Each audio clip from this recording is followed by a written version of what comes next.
የኗሪዎች መቃብር በሞትሽ በቀለ። ያለ ወትሮ እኔ ወብቃል ከበድ ብሎኛል። ካለፈ ቅዳሜ ጀምሮ ሌሊት ላይ ተኝቼ አያቴን በህልሜ አያታለሁ። ያቺ በህይወት እያለች ቡና የምትጠጣባት አሳ ነባሪ የቡና ስኒዋ ተሰብራባት ስታለቅስ፣ ወይ አያቴ የሞት መንፈስ እንኳን ዛሬም ድረስ አይለየኝም። ስሜ ትርሲት ነው። ትርሲት ተፈራ ነው። የተወለድኩት አዲስ አበባ ከተማ ጉለሌ አካባቢ ልዩ ስሙ ሸጎሌ ከሚባለው ስፍራ ነው። ጠላ ብዬ ረዘም ያልኩ ነኝ። ብዙውን ጊዜ ጓደኞቼ ቆንጆ ነሽ፣ ታምራለሽ ይሉኛል። በተለይም የፀጉሬን መርዘም ያደንቁልኛል። ባህሪም እንደሚስማማቸው ይነግሩኛል። ማስተዋል ተፈራ ደግሞ መንትያ እህቴ ናት። መልካችን ብዙ ሰዎችን የሚያሳስትና እጅግ የተቀራረበ አንድ አይነት ቁመና ያለንን፣ እሷ ግን ባህሪዋ ከኔ ይለያል። ነገር የገባት በልጅነት እድሜዋ ቀድማ ነው።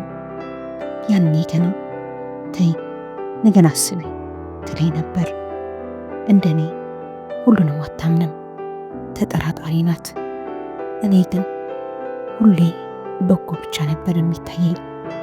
ሁሉም በጎ በማሰብ ብቻ በጎ ነገር የማገኝ፣ በጎ ነገር የሚያጋጥመኝ ነበር የሚመስለኝ።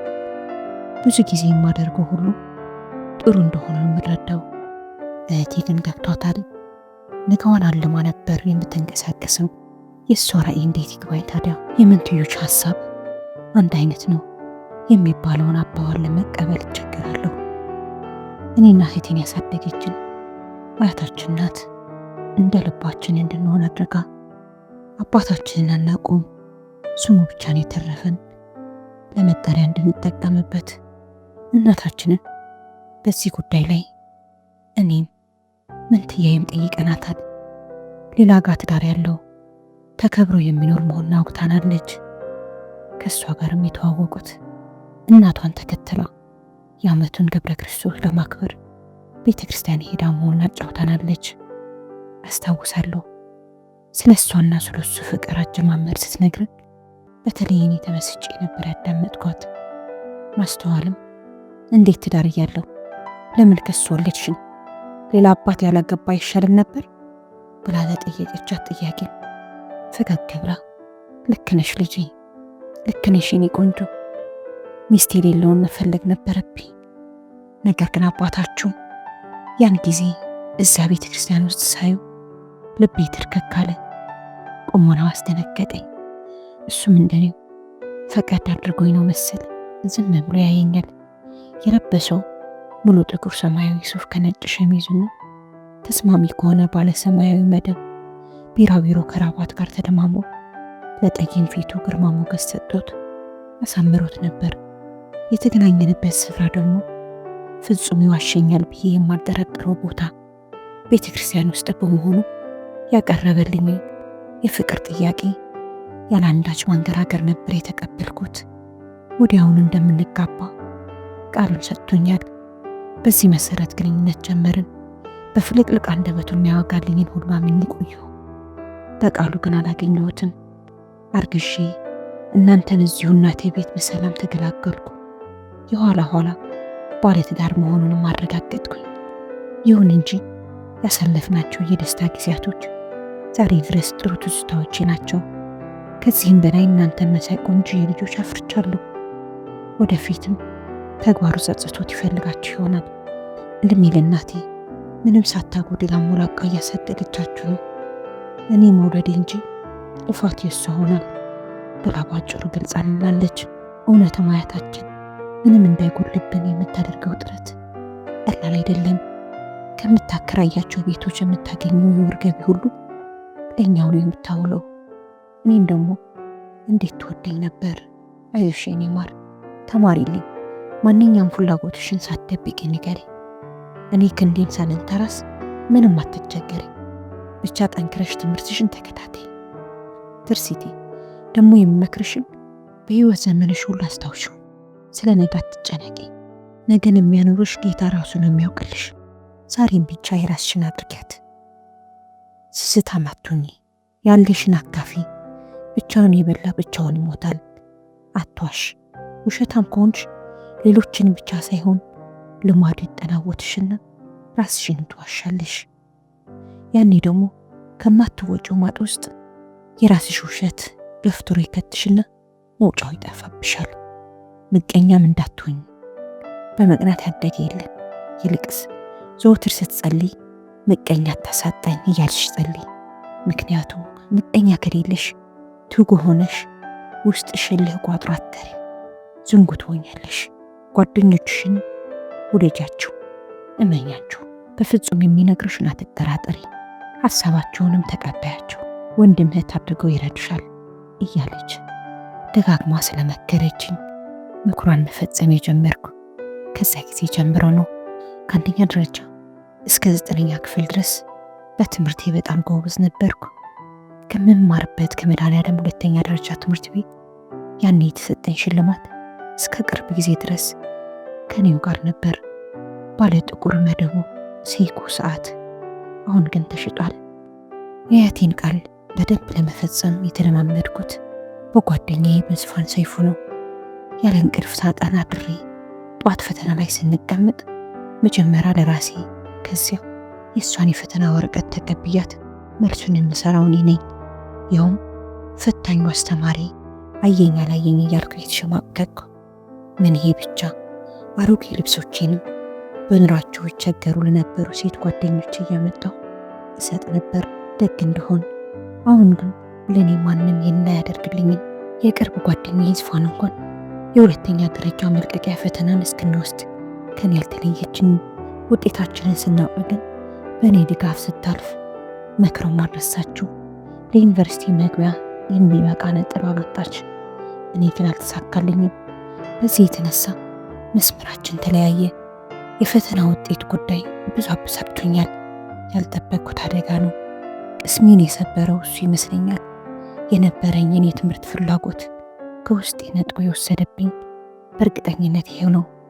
ዛሬም ላይ ሆኜ ለምን ብዬ ስጠይቅ ሌሊት እንቅልፍ እንዳይወስደኝ እያልኩ ከየት የደበቀ የምቅረው ጫት አንዱ መንስኤ ሳይሆን አይቀርም። የማትሪክ ሰሞን በጣም አብዝቼው ነበር። በተለይም ፈተናው እንደነገ ሆኖ ስላነጋሁበት ምርቃናውን አላይን ሳያዞሩ አልቀረም። ያኔ ግን አንድም የተሳሳተ መልስ ያለ መስራቴን በእርግጠኝነት ነበር የተናገርኩት። እረ ከውጤቱ በኋላም ትምህርት ሚኒስቴር ፈተናዎች ድርጅት ድረስ ሄጄ ገንዘብ ከፍዬ ውጤቴን አስመርምሬያለሁ። ለውጥ ግን የለም። ምንትያዬ ማስተዋል ግን የሆነ በጆሮዋ ሹክ የሚል ነገር አላት መሰለኝ።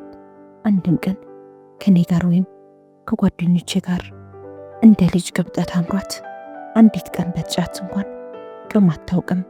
እንዲያውም ተይ ከጥቅሙ ጉዳት ያመዝናል ትለኝ ነበር።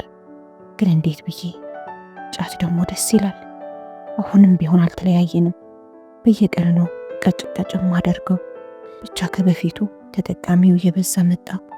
ዋጋው ተወደደ እንጂ ጫትማ ወረት የማያውቅ ሁልጊዜ የሚፈልገኝ የምፈልገው ጓደኛዬ ነው። ዝፋን ግን አብረን አድገን በፖለቲካል ሳይንስ ዲግሪዋን ከያዘች በኋላ ስራ ይዛ ተመችቷት እየኖረች አንዲት ጓደኛ አለችኝ ብላ የወደቅኩበትን አላየችኝም። እሷስ እሺ የገዛ እህቴ አትብስም። አልፎ አልፎ ካልሆነ በቀር ልታገኘኝ አትፈልግም። ተግባሬን ትኮንነዋለች። ታዲያ ስጋነቷን አትፍቀው። ያቺ የሽጉሌዋ የአያታችን ቤት የግላችን የጥናት ክፍል እንኳን ትዝ አትላትም። አስታውሳለሁ ከ6 ወር በፊት መርካቶ አካባቢ ስዘዋውር አገኘችኝና ላይ ተጠመጠመችና ስቅስቅ ብላ ለቀሰች። ጉንጮቼንም አገላብጣ ሳመችኝ። ወይኔ እናቴ ልጅ እንዴ ጥላሽት መሰልሽ! አቤት ያ ሁሉ ቁንጅና ቀርቶ ገርተሽ የለ እንዴ እኔም አለችኝ። ከእህቴ ይህን መሰል ፍቅር ሳገኝ ከተለያየን ጊዜ ጀምሮ የመጀመሪያ ነበር። በሆነ ሁሉና በደረሰብኝ ውድቀት እጅግ ማዘኗን ማወቅ አላቀተኝም። ምንስ ባጠፋ በበድል በአንድ ማህፀን የተገኘው የሚዬ ልጅ መሆን ቀረ። ከዚያም እዚያው አካባቢ ወደሚገኝ ካፌ ገባንና ቴሪ በቃ ህይወትሽ እንዴት ተመስቃቅሎ ይቅር ብላ ስትፈራና ስትቸር ንግግሯን ጀመረች። እንዴት? ምን ሆንኩ? ስራ ስለሌለኝ ነው? ኧረ ያም ብቻ አይደለም፣ የሱስ እስረኛ ሆነሽ ጊዜሽን እያቃጠልሽ መሆን እንጂ። የሱስ እስረኛ አልሽ? እንታረቂ ታዲያ ምን ልበልሽ የእናቴ ልጅ? ዝም ብለሽ ስትጠፊ መቼም ተመችቶሽ እንጂ ተቸግረሽ አይመስለኝም። ምቾት ካልሽ እሺ ምን እላለሁ እኮ። እንዴት ነው ህይወትሽ? ንገሪኛ። ህይወትማ እንደተቀባይዋ ትስተናግዳለች እንጂ ፈተናዋ ብዙ ነው። እኔም እየተፈተንኩ እኖራለሁ። ፈተና ስትይ ብትነግሪኝ ስትሄድዬ። አየሽ አንቺ እህቴ ሆነሽ ብዙዎቹ የምታስቡትና የምታይኝ ሁሌም እንደ ጥፋተኛ በመሆኑ ዝርዝሩን ባልነግርሽ ይሻላል። ግድ የለሽም ንገሪኝ። ደሞ ለኔ ያልነገርሽ ለማን ትናገሪያለሽ?